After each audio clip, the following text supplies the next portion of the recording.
அஸ்ஸலாமு அலைக்கும் வரஹ்மத்துல்லாஹி வபரகாத்துஹு. ஒரு மனிதனின் பயணம் 5 உலகங்களை கடந்து செல்லும். 5வது உலகம்தான் மறுமை வீடு என்று சொல்லக்கூடிய தாருல் ஆஹிரா. 5 உலகங்கள் என்றால் அதில் முதலாவது உலகம் ஆலமுல் அர்வாஹ் என்று சொல்லக்கூடிய ஆன்மாக்களின் உலகமாகும். 2வது உலகம் ஆலமுல் அர்ஹாம் என்று சொல்லக்கூடிய தாயின் கருவறையில் வரக்கூடிய உலகமாகும். 3வது உலகம் ஆலமுத் துன்யா என்று சொல்லக்கூடிய இந்த உலக வாழ்க்கையாகும். நாம் இப்பொழுது 3வது உலகத்தில் வாழ்ந்து வருகிறோம். 4வது உலகம் ஆலமுல் பர்ஸஹ் என்று சொல்லக்கூடிய மன்னரையின் வாழ்க்கையாகும். 5வது தான் தாருல் ஆஹிரா என்றால் நரகமா சுவனமா என்று 2ஆக பிரித்து அதுதான் முடிவற்ற வாழ்க்கையாகும். இப்படி 5 உலகங்கள் இருக்கிறது. நாம் இப்பொழுது 3வது உலகம் என்று சொல்லக்கூடிய ஆலமுத் துன்யாவில் இருக்கிறோம். ஆலமுல் அர்வாஹ் என்றால் என்ன? அல்லாஹ் சுப்ஹானஹு வ தஆலா திருமறையில் அலஸ்து பிரப்பிக்கும் காலு பலா. அல்லாஹ் சுப்ஹானஹு வ தஆலா இந்த உலகத்தில் நபியினா ஆதம் அலைஹிஸ்ஸலாம் அவர்கள் முதல் கொண்டு உலகம் அழிகின்ற அந்த நேரம் வரைக்கும் எத்துணை மனிதர்கள் படைக்கப்பட இருக்கிறார்களோ, எத்துணை மனிதர்கள் இந்த உலகத்தில் பிறக்க இருக்கிறார்களோ அத்துணை மனிதர்களையும் ஒன்றாக திரட்டினான் ஆலமுல் அர்வாஹில். அப்படி ஒன்றாக திரட்டி அனைத்து மனித குலத்தையும் ஒன்றாக நிறுத்தி அல்லாஹ் கேட்டான், அலஸ்து பிரப்பிக்கும், நான் உங்கள் இரட்சகன் அல்லவா? காலு, அந்த அனைத்து ஆத்மாக்களும் சொன்னது, பலா, கண்டிப்பாக நீதான் எங்களுக்கு இரட்சகனாக இருக்கிறாய் என்று. ஆக இதுதான் ஆன்மாவின் உலகத்தில் நடைபெற்ற ஒப்பந்தம். அல்லாஹுவுக்கும் இந்த மனித குலத்தின் அனைத்து ஆன்மாக்களுக்கும் மத்தியில் ஏற்பட்ட ஒரு ஒப்பந்தம். அல்லாஹ் நம் இரட்சகனாக இருக்கிறான் என்று நாம் அனைவர்களும் ஒப்புக்கொண்டிருக்கிறோம். அதில் மனித இனம் என்று சொல்லக்கூடிய அனைத்து இனமும் இப்பொழுது வாழ்ந்து கொடுக்கக்கூடிய, இதற்கு முன்னதாக பிறந்து வாழ்ந்த, இனி பிறக்க இருக்கின்ற, பிறந்து வாழ இருக்கின்ற, உலகம் அழிக்கப்படும் அந்த தருணம் வரைக்கும் எத்துணை மனிதர்கள் பிறக்க இருக்கிறார்களோ அனைவர்களும் அன்று ஆலமுல் அர்வாஹில் ஒன்றாக இணைந்து சொன்னார்கள், நீதான் எம்முடைய இரட்சகனாக இருக்கிறாய் என்று. அந்த நேரத்தில் ரசூல்மார்களும் நபிமார்களும் இருந்தார்கள். அவர்களெல்லாம் அந்த நேரத்தில் முத்துக்கள் போன்று மிக பளபளப்பாக திளங்கக்கூடிய உருவத்தில் அவர்கள் காட்சி அளித்தார்கள் என்பதாக ரசூலுல்லாஹி ஸல்லல்லாஹு அலைஹி வஸல்லம் அவர்கள் நமக்கு அந்த ஹதீஸின் மூலமாக சொல்லித் தருகிறார்கள். அப்படி என்றால் இறைவன் ஒருவன், அவன்தான் நம்முடைய எஜமானனாக இருக்கிறான் என்று நாம் அனைவர்களும் ஒப்புக்கொண்டிருக்கிறோம். அதற்கு பிறகு ஆலமுல் அர்ஹாம் என்று சொல்லக்கூடிய தாயின் கருவறை. அந்த தாயின் கருவறையிலும் குறிப்பிட்ட காலம்தான் வாழ்கிறோம். 9 மாதங்களும் சில வாரங்களும். அதற்கு பிறகு இந்த உலகத்திற்கு நாம் வருகின்றோம். அப்படி ஆலமுல் அர்ஹாமில் இருக்கின்ற பொழுது நாம் ஒரு தடவை கூட அல்லாஹ் என்று அழைத்ததில்லை, அல்லாஹுவுக்கு வணக்கம் செலுத்தியதில்லை. அப்படி இருந்தால் கூட அல்லாஹு அந்த கருவறையில் என்னெல்லாம் தேவைப்படுகிறதோ, உணவு தேவைப்படுகிறது, ஆக்சிஜன் தேவைப்படுகிறது, அந்த அனைத்தையும் கொடுத்து பாதுகாப்பாக அல்லாஹ் வைத்தான் அந்த தாயின் கருவறையில்.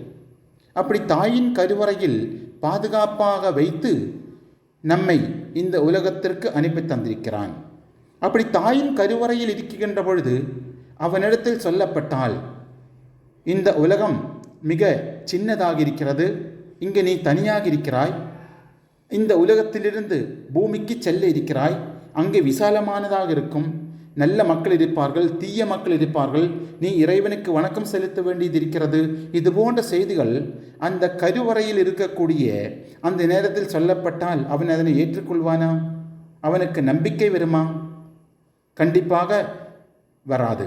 இந்த உலகத்திற்கு வந்ததற்கு பிறகுதான் அவன் ஒவ்வொன்றாக கற்றுக்கொள்கிறான், ஒவ்வொன்றையும் அறிந்து கொள்கின்றான், இந்த உலகத்தை பார்க்கின்றான், வியந்து போகிறான் அல்லவா? இது 3வது உலகம். 4வது உலகம் ஆலமுல் பர்ஸஹ் என்று சொல்லக்கூடிய மண்ணறையின் வாழ்க்கை.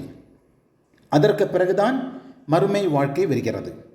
சரி, நாம் இங்கு பார்க்க வேண்டிய விஷயம், ரசூலுல்லாஹி ஸல்லல்லாஹு அலைஹி வஸல்லம் அவர்கள் சொல்கிறார்கள், குல்லு மௌலூதின் யூலது அலல் ஃபித்ரா, பிறக்கக்கூடிய இந்த உலகத்தில் பிறக்கக்கூடிய அனைத்து குழந்தைகளும் இறைவனின் இயற்கையை ஏற்றுக்கொள்ளக்கூடிய நல்ல மக்களாகவே பிறக்கிறார்கள். பிறகு அவர்களின் சூழ்நிலையும் சுற்றுச்சூழலும் தான் அவர்களை மாற்றுவதாக நபிகள் நாயகம் ரசூலுல்லாஹி ஸல்லல்லாஹு அலைஹி வஸல்லம் அவர்கள் நமக்கு சொல்லித் தருகிறார்கள். அப்படி என்று சொன்னால் ஒவ்வொரு ஆத்மாவும் ஒவ்வொரு ஆன்மாவும் அல்லாஹுவை ஏற்றுக்கொள்ளக்கூடிய அந்த இயற்கையில் தான் பிறக்கிறார்கள் என்று நமக்கு தெரிகிறது. இதனைத்தான் அல்லாஹ் திருமறையில் சொல்கின்றான், வனஃபஹ்து ஃபீஹி மிர் ரூஹி, நபியின ஆதம் அலைஹிஸ்ஸலாம் அவர்களை படைத்து என்னுடைய ரூஹிலிருந்து, என்னுடைய ஆன்மாவிலிருந்து நான் அவருக்கு, அதாவது நபியின ஆதம் அலைஹிஸ்ஸலாம் அவர்களுக்கு நான் ஊதினேன் என்பதாக. ஆக அல்லாஹுவினுடைய ரூஹும் மனிதனுடைய ரூஹுக்கும் சம்பந்தம் இருக்கிறது என்பதனைத்தான் இந்த திருவசனம் நமக்கு எடுத்து சொல்லுகிறது. ஆக அவனுடைய ரூஹ் நல்ல வழியில் செல்வதும் தீய வழியில் செல்வதும் அவனுடைய இந்த உலக வாழ்க்கையின் செயல்பாடுகளை பொறுத்து அமைகிறது. நல்ல செயல்பாடுகள் செய்கின்ற பொழுது அந்த ஆத்மா உயர்வடைகிறது. தீய செயல்பாடுகளை செய்கின்ற பொழுது அந்த ஆத்மா மிகவும் தாழ்வான நிலையில், இழிவான நிலைக்கு அது மாற்றப்படுகிறது என்பதனை நாம் இதன் மூலமாக புரிந்து கொள்ள வேண்டும். அடுத்தபடியாக, ஒரு முஃமினான மனிதனின் ரூஹை கைப்பற்றும் நிலை எப்படி, ஒரு தீய மனிதனின் ரூஹை கைப்பற்றும் நிலை எப்படி என்பதனை பற்றி பார்ப்போம். ஒரு முஃமினான மனிதனின் ரூஹை கைப்பற்றுவது மிகவும் எளிதாக இருக்கும், எளிமையாக. எப்படி ஒரு குவளையிலிருந்து தண்ணீர் வெளியே வருகிறதோ அது போன்று மிகவும் இலகுவாக மலக்குல் மௌத் அஸ்ராயில் அலைஹிஸ்ஸலாம் அவர்கள் அந்த நல்ல மனிதனின் உடலிலிருந்து ரூஹை வெளியேற்றுகிறார்கள். அதே நேரத்தில் ஒரு தீய மனிதனின் ரூஹை வெளியேற்றுகின்ற பொழுது அதற்கு மிகச்சிறந்த ஒரு உதாரணத்தை நமக்கு ரசூலுல்லாஹி ஸல்லல்லாஹு அலைஹி வஸல்லம் அவர்கள் சொல்லித் தருகிறார்கள்.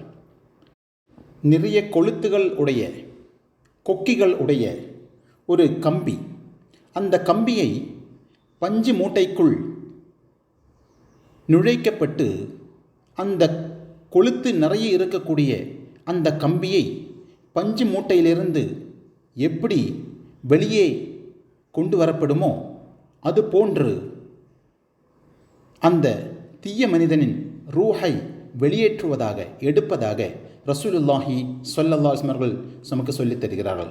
அப்படி என்றால் அந்த பஞ்சு மூட்டையிலிருந்து இந்த நிறைய கொளுத்துக்கள் உடைய அந்த கம்பியை நாம் மிக இலகுவாக எடுத்துவிட முடியாது. மிகவும் கஷ்டமாக இருக்கும், சிரமமாக இருக்கும். அப்படி அந்த கம்பியை வெளிக்கொண்டு வருகின்ற பொழுது எப்படி அந்த கொளுத்துகளில் பஞ்சுகளின் பகுதிகள் நிரம்பி இருக்குமோ அதுபோன்று கடினமாக இருக்கும் ஒரு காஃபிரான ஒரு தீய மனிதனின் ரூஹை வெளியேற்றும் தருணத்தில் என்பதாக ரசூலுல்லாஹி ஸல்லல்லாஹு அலைஹி வஸல்லம் அவர்கள் நமக்கு சொல்லித் தருகிறார்கள். இறைவனை அஞ்சி வாழக்கூடிய மனிதனுக்கு அந்த நேரத்தில் எந்த கவலையும் இருக்காது, எந்த பயமும் இருக்காது. காரணம், இந்த நிலைமைகளை பற்றி அந்த மனிதன் ஏற்கனவே அறிந்து வைத்திருக்கிறான்.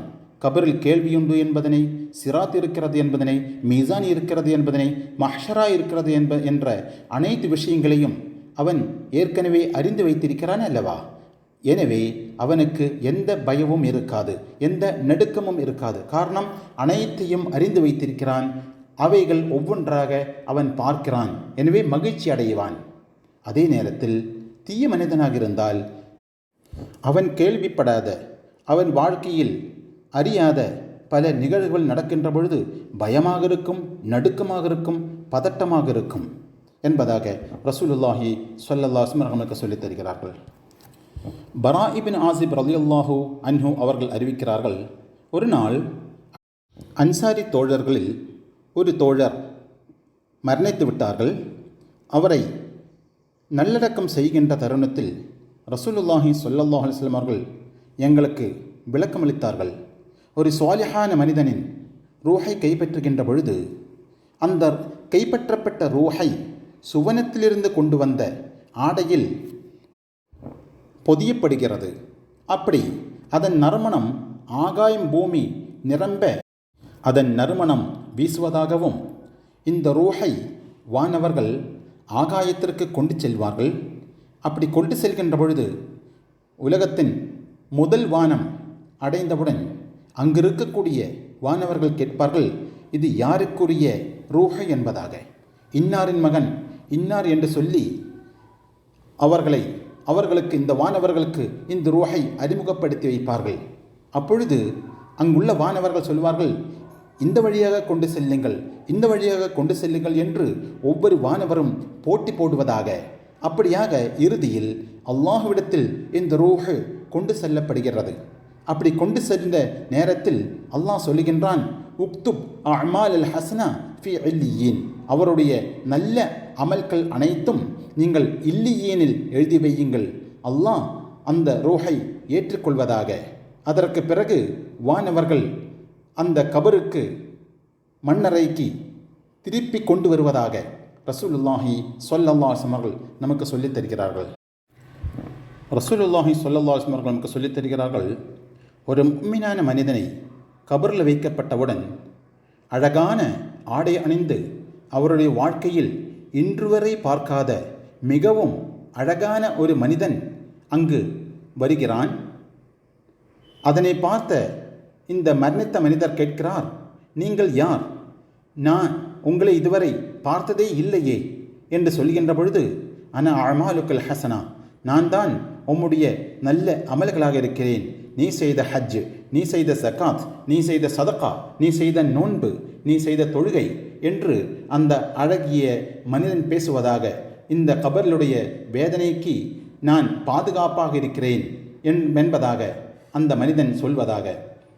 இன்னொரு ஹதீஸில் நாம் பார்க்க முடிகிறது, அவனுடைய வலதுபுறத்தில் அவன் செய்த நல்ல அமல்கள் இருக்கும், அவனுடைய இடதுபுறத்தில் அவன் செய்த ஜகாத்துகளும் சதகாக்களும் என்று அவனுடைய வலதுபுறத்திலும் இடதுபுறத்திலும் அனைத்து அவன் நல்ல செய்த அமல்கள் முழுக்க அவனுக்கு பாதுகாப்பு அளிப்பதாகவும், அந்த அமல்கள் பேசும் வேதனை செய்யக்கூடிய மலக்குகளை பார்த்து, இந்த மனிதனை வேதனை செய்வதற்கு உமக்கு எந்த உரிமையும் இல்லை, நான் தான் இந்த ஜனாசாவை பாதுகாக்க கடமைப்பட்டிருக்கிறேன் என்று ஒவ்வொரு அமலும் பேசுவதாக.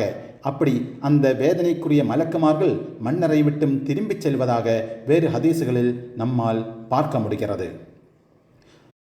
ஒரு மனிதன் மரணித்து அவனை நல்லடக்கம் செய்யப்பட்டால் ரசூலுல்லாஹி ஸல்லல்லாஹு அலைஹி வஸல்லம் அவர்கள் அங்கு நிற்பார்கள். நின்று தோழர்களுக்கு சொல்வார்கள், இஸ்தக்ஃபிரு லி அஹீக்கும், உங்கள் சகோதரருக்காக வேண்டி நீங்கள் பாவ மன்னிப்பு கேளுங்கள், அவருக்காக வேண்டி நீங்கள் தஸ்பீத்துக்காக வேண்டி துஆ செய்யுங்கள். தஸ்பீத் என்றால் என்ன? வானவர்களால் கேட்கக்கூடிய கேள்விகளுக்கு எந்த பயமும் நடுக்கமும் இல்லாமல் பதில் சொல்வது, அதற்குத்தான் தஸ்பீத்து என்று சொல்வது. அப்படிப்பட்ட தஸ்பீத்து இந்த மரணித்த நபருக்கு கிடைப்பதற்காக வேண்டி நீங்கள் துஆ செய்யுங்கள். ஏன் தெரியுமா? இப்பொழுது அவர்கள் கேள்வி கணக்கு கேட்கப்படக்கூடிய அந்த கட்டத்தில் இருக்கிறார். என்ன கேள்வி கணக்கு? மன் ரப்புக்க, உம்முடைய எஜமானன் யார்? ஒமன் நபியுக்க, உம்முடைய நபி யார்? ஒமா தீனுக்க, உம்முடைய மார்க்கம் என்ன?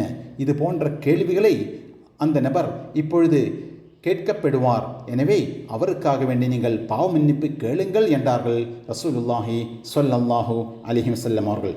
அப்படி நல்ல மனிதனாக இருந்தால் அந்த கேட்கக்கூடிய அனைத்து கேள்விகளுக்கும் அவன் சிறந்த முறையில் பதில் சொல்கிறார். அப்படி பதில் சொல்கின்ற பொழுது வானவர்கள் சொல்வார்கள், ஃபஃப்ரிஷூஹு ஃபிராஷம் மினல் ஜன்னா, சுவனத்திலிருந்து ஒரு விரிப்பை அவருக்கு நீங்கள் விரித்து கொடுங்கள், சுவனத்திலிருந்துண்டான ஒரு ஆடையை அவருக்கு அணிவித்து கொடுங்கள் என்பதாக. அது மட்டுமல்ல, அந்த மன்னரை விசாலமாக்கப்படும். எந்த அளவிற்கு என்று சொன்னால் அவருடைய பார்வை எல்லை எங்கு சென்றடையுமோ அந்த அளவிற்கு அந்த மன்னரை விசாலமாக்கி கொடுக்கப்படும். அப்படி விசாலமாக்கி கொடுத்து காலையிலும் மாலையிலும் சுவனத்திலிருந்து வரக்கூடிய அந்த அழகான நறுமணமும் அழகான நிஅமத்துகளும் அவருக்கு கிடைக்கும் என்பதாக ரசூலுல்லாஹி ஸல்லல்லாஹு அலைஹி வஸல்லம் நமக்கு சொல்லித் தருகிறார்கள். அதே நேரத்தில் ஒரு தீய மனிதனாக இருந்தால் அவனுடைய ரூஹை கைப்பற்றும் நிலை எப்படி என்பதனையும் நமக்கு சொல்லித் தருகிறார்கள் ரசூலுல்லாஹி ஸல்லல்லாஹு அலைஹி வஸல்லம் அவர்கள். ஒரு தீய மனிதனாக இருந்தால் அவனுடைய ரூஹை கைப்பற்றுகின்ற தருணத்தில் மலக்குமார்கள் வருவார்கள். மலக்குல் மௌத் அஸ்ராயில் அலைஹிஸ்ஸலாம் அவர்கள் வருவார்கள். அவரை பார்ப்பதற்கே மிகவும் கடுமையான பயத்தை உருவாக்கும். அவர்களுடைய உருவம் அந்த அளவிற்கு பற்கள் நீளமானதாக, அவர்களின் கைகால்கள் அதிக நீளம் உடையதாக, அந்த தோற்றத்தை பார்த்தவுடன் கடுமையான அச்சத்தை உண்டாக்கக்கூடிய உருவத்தில் அவர்கள் வருகை தருவார்கள். அவர்கள் கண்களிலிருந்து நெருப்புகள் வெளியேறக்கூடிய அந்த தோற்றம் இருக்கும். அதனை பார்த்தவுடன் அவர் அஞ்சுகிறார், கதறி அழுகிறார் என்பதாக. அப்படி கருமையான ஒரு பெட்டியில் அவருடைய ரூஹ் வைக்கப்படும். அந்த ரூஹ் கடுமையான துர்வாடை இருக்கும். அந்த வாடை ஆகாயம் பூமி நிறைய இருக்கும். வானவர்கள் கேட்பார்கள், யாருக்குரிய இந்த ரூஹ் என்று சொல்லி இங்கு கொண்டு வரப்பட வேண்டாம் என்று அந்த வானவர்கள் சொல்வதாக அல்லாஹ் சொல்கின்றான். லா துஃபத்தஹு லஹும் அப்வாபுஸ் ஸமாஇ வலா யத்ஹுலூனல் ஜன்னத ஹத்தா யலிஜல் ஜமலு ஃபீ சம்மில் கியாத். வானவர்கள் இந்த ரூஹுடன் ஆகாயத்திற்கு செல்கின்ற பொழுது அங்கு ஆகாயத்தின் வாதில்கள் திறக்கப்பட மாட்டாது. அவர்கள் சுவனத்திற்கும் செல்ல மாட்டார்கள். எப்படி தெரியுமா? அதாவது ஊசியினுடைய ஓட்டையில் ஒட்டகை நுழைவது எவ்வளவு கடினமோ அதைவிட கடினம் அவர்கள் சுவனம் செல்வதும் அவர்களுக்காக வேண்டி ஆகாயத்தின் வாதில்கள் திறப்பதும் என்பதாக அல்லாஹ் திருமறையில் சொல்கின்றான். ஊசியின் இருக்கக்கூடிய சின்ன ஓட்டை இருக்கிறதே, அதில் நூல்தான் நுழைக்க முடியும் அல்லவா? அந்த நூல் செல்லக்கூடிய அந்த ஓட்டை அது மிகச்சிறிய ஓட்டை. ஒட்டகை என்பது மிகப்பெரிய ஒரு உருவம். அப்படி இந்த சின்ன ஓட்டையில் எப்படி மிகப்பெரிய ஒட்டகம் நுழைவது கடினமோ அதைவிட கடினம் ஒரு தீய மனிதனின் ஆத்மா வானத்திற்கு செல்வதும் சுவனத்திற்கு செல்வதும் என்பதாக அல்லாஹ் திருமறையில் சொல்லித் தருகின்றான். அப்படியாக அதனுடைய கடுமை எந்த அளவிற்கு என்பதனை நாம் இதன் மூலமாக புரிந்து கொள்ள வேண்டும். அல்லாஹ் நம்மை காப்பாற்றுவானாக. நம்முடைய ரூஹை வானங்களெல்லாம் ஏறி இறைவனை அடைவதற்கும் இல்லியின் என்ற அந்த தரஜாவை அடைவதற்கும் அல்லாஹ் சுப்ஹானஹு வ தஆலா நாம் அனைவருக்கும் உதவி செய்து அருள் புரிவானாக. ஆமீன் ஆமீன் யா ரப்பல் ஆலமீன். அல்லாஹ் வானவர்களிடத்தில் சொல்லுகின்றான், இந்த ரூஹினுடைய அனைத்து தீய செயல்களையும் சிஜ்ஜீனில் நீங்கள் பதிவு செய்ய வேண்டும் என்பதாக அல்லாஹ் சொல்லுகின்றான். அந்த ஆன்மாவை தூக்கி வீசி விடுவார்கள் அந்த இடத்திலிருந்து. ஆனால் கபரில் கேள்வி கணக்கு கேட்கப்படுகின்ற அந்த தருணத்தில் இந்த ரூஹை அந்த மனிதனின் உடலுடன் இணைக்கப்படும் என்பதாக நம்மால் ஹதீஸுகளிலிருந்து விளங்க முடிகிறது. அப்படி கபரில் கொண்டு வரப்பட்டு அந்த மனிதனிடத்தில் கேள்வி கணக்கு கேட்கின்ற பொழுது அவன் ஹா ஹா லா அதிரி, ஆஹா எனக்கு தெரியாது என்று அவன் கதறி அழ ஆரம்பிக்கிறான். அந்த நேரத்தில் கருமையான மிகவும் பயத்தை உருவாக்கக்கூடிய ஒரு உருவம் அவனிடத்தில் வருகிறது. அப்படி வந்து, நீ யார்? உம்மை நான் இதற்கு முன் பார்த்ததே இல்லையே என்று சொல்கின்ற பொழுது, நான் தான் உம்முடைய தீய செயல்பாடுகளாக இருக்கிறேன் என்று அந்த உருவம் பேசுவதாக ரசூலுல்லாஹி ஸல்லல்லாஹு அலைஹி வஸல்லம் அவர்கள் நமக்கு சொல்லுகிறார்கள். அது மட்டுமல்ல, அந்த நேரத்தில் வானவர்கள் சொல்வார்கள், ஃபஃபிரிஷு லஹு ஃபிராஷம் மினல் நார் அல்பிசு லஹு லிபாசம் மினன் நார். நரகத்திலிருந்து ஒரு விரிப்பை இந்த நபருக்கு விரித்து கொடுங்கள், நரகத்திலிருந்து ஒரு ஆடையை இந்த மனிதனுக்கு அணிவித்து கொடுங்கள் என்பதாக வானவர்கள் சொல்கிறார்கள். இந்த நிலையை விட்டும் நம் அனைவர்களையும் அல்லாஹ் பாதுகாப்பு தந்து அருள் புரிவானாக. ஆமீன் ஆமீன் யா ரப்பல் ஆலமீன். நபீனா இப்ராஹிம் அலைஹிஸ்ஸலாம் அவர்கள் மலக்குல் மௌத் அஸ்ராயில் அலைஹிஸ்ஸலாம் அவர்களிடத்தில் கேட்கிறார்கள், முஃமினான ஒரு மனிதனை ரூஹ் பிடிக்கின்ற பொழுது எப்படி இருக்கும் என்பதாக. அதற்கு அழகிய வடிவத்தில் தோன்றுகிறார்கள் மலக்குல் மௌத் அஸ்ராயில் அலைஹிஸ்ஸலாம் அவர்கள். அதற்கு பிறகு தீய மனிதனை எப்படி ரூஹ் பிடிக்கும் என்று கேட்டபொழுது கண்களை மூடச் சொல்கிறார்கள். அதற்கு பிறகு திறக்குகின்ற பொழுது கடுமையான பயத்தை உருவாக்கக்கூடிய நெருப்புகள் கண்களிலிருந்து வெளிவரக்கூடிய, பற்கள் நீளமாக வளர்ந்திருக்கக்கூடிய, கைகால்கள் அதிகமாக வளர்ச்சி அடைந்து மிகப்பெரிய பயத்தை உருவாக்கக்கூடிய ஒரு உருவம் தென்பட்ட பொழுது நபியினா இப்ராஹிம் அலைஹிஸ்ஸலாம் அவர்கள் சொன்னார்கள், போதும் போதும், எனக்கு நீ பார்க்க தேவையில்லை. ஒரு மனிதனுக்கு இதுவே மிகப்பெரிய தண்டனையாக இருக்கிறது. இதனை விட இனி என்ன அவனுக்கு தண்டனை கிடைக்கப் போகிறது என்றார்கள் நபியினா இப்ராஹிம் அலைஹிஸ்ஸலாம் அவர்கள். அப்படித்தான் ஒரு தீய மனிதன் ரூஹை கைப்பற்றுகின்ற பொழுது அந்த மலக்கின் உருவம் இருக்கும் என்பதனைத்தான் இந்த நிகழ்வு நமக்கு எடுத்து காட்டுகிறது. யா அல்லாஹ், இப்படிப்பட்ட நிலையிலிருந்து எங்கள் அனைவர்களையும் பாதுகாப்பு தந்து அருள் புரிவானாக. ஆமீன் ஆமீன் யா ரப்பல் ஆலமீன். ஒரு தீய மனிதனை கைப்பற்றுகின்ற பொழுது, ரூஹை கைப்பற்றுகின்ற பொழுது, அந்த உருவத்தை பார்க்கின்ற பொழுது அவன் அனைத்தையும் விளங்கிக் கொள்கின்றான். அந்த நேரத்தில் அவன் சொல்வான், ரப்பி இர்ஜிஊன் லஅல்லி அஅமலு ஸாலிஹன் ஃபிமா தரக்து கல்லா இன்னஹா கலிமத்துன் ஹுவ காயிலுஹா. யா அல்லாஹ், எனக்கு ஒரு வாய்ப்பு கொடுத்தால் நன்றாக இருக்குமே. நான் இந்த உலகத்தில் திரும்பிச் செல்ல வேண்டும். எனக்கு ஒரு வாய்ப்பு கொடுத்தால் நான் நல்ல அமல்கள் செய்வேன். என்னுடைய வாழ்க்கையில் ஏதெல்லாம் காரியங்களை செய்வதற்கு நான் விட்டுவிட்டேனோ அதிலிருந்தெல்லாம் ஒரு மாற்றத்தை ஏற்படுத்தி நான் நல்ல அமல்கள் செய்து இந்த உலகத்தில் ஸ்வாலிஹான் ஒரு மனிதனாக வாழ்வதற்கு எனக்கு ஒரு வாய்ப்பு தர வேண்டும் என்று அவன் கெஞ்சி கதறுவதாக அல்லாஹ் சொல்லுகின்றான். ஆனால் நேரம் வந்துவிட்டது, இனி உனக்கு வாய்ப்பில்லை என்பதாக. இன்னொரு வசனத்தில், இதா ஜா அஜலுஹும் ஃபலா யஸ்தஅகிரூன அன்ஹு ஸஅதன் வலா யஸ்தக்திமூன். நேரம் வந்துவிட்டால் ஒரு நொடி கூட அதிலிருந்து பிந்தவும் மாட்டாது, முந்தவும் மாட்டாது என்பதாக அல்லாஹ் திருமறையில் சொல்லுகின்றான். ஃபிரௌனுக்கு கூட அப்படிப்பட்ட ஒரு மாற்றம் அவனுக்கு மனதில் வந்தது. அவன் நபியினா மூசா அலைஹிஸ்ஸலாம் அவர்களையும் அவர்களுடைய தோழர்களையும் பின்தொடர்ந்து செங்கடலில் இறங்கிய பொழுது திடீரென நீர் மூழ்கி அவன் மரணத்தை முகாமுகம் கண்டபொழுது, முன்னில் கண்டபொழுது அவன் சொல்ல ஆரம்பித்தான், என்னை காப்பாற்றுவாயாக, என்னை காப்பாற்றுவாயாக. நான் மூசா ஈமான் கொண்ட அந்த இறைவனை நானும் ஈமான் கொள்கிறேன் என்பதாக. அந்த நேரத்தில் ஜிப்ரீல் அலைஹிஸ்ஸலாம் அவர்கள் கடலின் ஆழத்திலிருந்து மண்ணை எடுத்து ஃபிரௌன் வாயில் போட்டுவிட்டு கடலில் முக்கிவிட்டதாக நமக்கு வரலாறுகளிலிருந்து தெரியும் இருக்கிறது. அல்லாஹ் திருவசனத்தில் சொல்கின்றான், வஜாவஸ்னா பிபனி இஸ்ராயில் அல் பஹர ஃபஅத்பஅஹும் ஃபிர்அவுனு வஜுனூதுஹு பகியம் வஅதுவா ஹத்தா இதா அத்ரகஹல் கரகு قال آمنت أنه لا إله إلا الذي آمنت به بنو إسرائيل وأنا من المسلمين. பனி இஸ்ரவேலர்கள் நபியினா மூசா அலைஹிஸ்ஸலாம் அவர்களுடன் கடலை கடந்து விட்டார்கள். அப்படி கடந்த பொழுது ஃபிரௌனும் அவருடைய அணிகளும் அவர்களை பின்தொடர்ந்தார்கள், அவர்களை கொலை செய்வதற்காக வேண்டி. ஆனால் அந்த கடலின் நடுப்பகுதியை அடைந்த பொழுது ஃபிரௌனையும் அவருடைய தோழர்களையும் மிகப்பெரிய அந்த நீர் பிரளயம் அவர்களை பிடித்து கொண்டது. அதன் மூலமாக அவர்கள் முங்கிவிட்டார்கள். அப்படி முங்கும் தருவாயில் கால ஃபிரௌன் சொன்னான், ஆமன்து அன்னஹு லா இலாஹா இல்லல்லதி ஆமனத் பிஹி பனு இஸ்ராஈல. பனி இஸ்ரவேலர்கள் எந்த இறைவனை ஈமான் கொண்டார்களோ அத்தகைய இறைவனை நானும் ஈமான் கொள்கிறேன் என்று ஃபிர்அவுன் சொன்னான். வஅன மினல் முஸ்லிமீன், நானும் முஸ்லிமாக இருக்கிறேன் என்று ஃபிர்அவுன் சொன்னபொழுது, ஆல் ஆன வகது அசைத்த, நீ இப்பொழுது மாற்றம் செய்து விட்டாய்.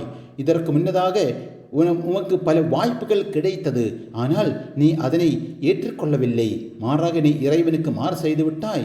எனவே வகுந்த மினல் முஃப்சிதீன், இப்பொழுது நீ முஃப்சிதீன்களுடைய கூட்டத்தில் உட்பட்டு விட்டாய் என்பதாக அல்லாஹ் திருமறையில் சொல்லுகின்றான். அதற்கு பிறகு சொல்லுகின்றான், ஃபல் யௌம நுனஜ்ஜீக பிபதனிக, உம்முடைய உடலை நாம் பாதுகாப்போம். எதற்கு தெரியுமா? லி தக்கூன லிமன் ஹல்ஃபக ஆயா, உமக்கு பிறகு வாழக்கூடிய மக்களுக்கு ஒரு ஆதாரமாக, ஒரு அத்தாட்சியாக நாம் உம்மை பாதுகாத்து வைப்போம் என்று அல்லாஹ் அன்று சொன்னான். ஆனால் இந்த நிகழ்வு எப்பொழுது நடந்தது என்ற ஆண்டை பார்த்தால் நமக்கு அற்புதமாக இருக்கும். காரணம் ஏன் தெரியுமா? கடலில் மூழ்கி இறந்த ஃபிரௌன் வாழ்ந்த காலம் பிஃபோர் கிரைஸ்ட், அதாவது நபீனா ஈசா அலைஹிஸ்ஸலாம் அவர்கள் பிறப்பதற்கு 1300 வருடங்களுக்கு முன்னதாக. ஃபிரௌனின் ஆட்சி காலம் சொல்கின்ற பொழுது நபீனா ஈசா அலைஹிஸ்ஸலாம் அவர்கள் பிறப்பதற்கு 1279 1213 வரைக்கும் அவன் ஆட்சி செய்திருக்கிறான். கிட்டத்தட்ட 90 வயது வரைக்கும் அவன் வாழ்ந்திருக்கிறான். என்றால் நபியினா ஈசா அலைஹிஸ்ஸலாம் அவர்கள் பிறப்பதற்கு 1300 வருடங்களுக்கு முன்னதாக இறந்த அந்த உடல் அத்துணை வருடங்களும் கடலில் மிதந்திருக்கிறது, அந்த நீரில் இருந்திருக்கிறது. ஆனால் அது ஒரு துளி கூட அழியவில்லை. அந்த ஃபிரௌனின் முடி கூட எந்த கேடும் வரவில்லை என்பதனைத்தான் நாம் அந்த அற்புதத்தை புரிந்து கொள்ள வேண்டும். ஆக நபியினா ஈசா அலைஹிஸ்ஸலாம் அவர்கள் பிறந்து இப்போது கிட்டத்தட்ட 2021 என்றால் 2021, ஆனால் ஃபிரௌனின் உடல் கைப்பற்றப்பட்டது சில வருடங்களுக்கு முன்னதாக மட்டுமே. நம்முடைய வரலாறுகளை புரட்டி பார்க்கின்ற பொழுது ஈஜிப்து அரசு ஃபிரௌனின் உடலை சோதனைக்காக வேண்டி லண்டனுக்கு கொண்டு சென்றார்கள். அப்படி கொண்டு செல்கின்ற பொழுது ஒரு பாஸ்போர்ட்டையும் அவர்கள் தயார் செய்திருந்தார்கள். அதனுடைய விளக்கம் நீங்கள் ரம்சேஸ் 2 பாஸ்போர்ட் என்று கூகுள் செய்தீர்களானால் கண்டிப்பாக கிடைக்கும். ஆக அல்லாஹ் சுப்ஹானஹு வ தஆலா அன்று சொன்னான், உம்முடைய உடலை பாதுகாப்பேன் என்று. இந்த ஆயத்து இறங்குகின்ற பொழுது கூட ஃபிரௌனின் உடல் கண்டுபிடிக்கப்படவில்லை. மாறாக 14 நூற்றாண்டுகளுக்கு பிறகுதான், சில வருடங்களுக்கு முன்னதாகத்தான் அந்த உடல் கண்டுபிடிக்கப்பட்டு இன்று லண்டன் மருத்துவர்களால் அது உறுதி செய்யப்பட்டிருக்கிறது. இது ஈஜிப்து ஆட்சி செய்த ரம்சேஸ் 2 என்று சொன்னால் நபீனா மூசா அலைஹிஸ்ஸலாம் அவர்களுக்கு எதிராக நின்ற அந்த ரம்சேஸ் 2 தான் என்று இன்று உறுதிப்படுத்தியிருக்கிறார்கள் என்பதனைத்தான் நாம் இங்கு புரிந்து கொள்ள வேண்டும். ஆக இதனை பற்றி படித்த அந்த விஞ்ஞானி இஸ்லாத்தையும் ஏற்றுக்கொண்டார் என்ற அற்புதத்தையும் நாம் இங்கு புரிந்து கொள்ள வேண்டும். அல்லாஹ் சுப்ஹானஹு வ தஆலா உண்மையை உண்மையாக விளங்கி வாழக்கூடிய மக்களாக நம் அனைவர்களையும் அல்லாஹ் ஆக்கி அருள் புரிவானாக. அஸ்ஸலாமு அலைக்கும் வரஹ்மத்துல்லாஹி வபரகாத்துஹு.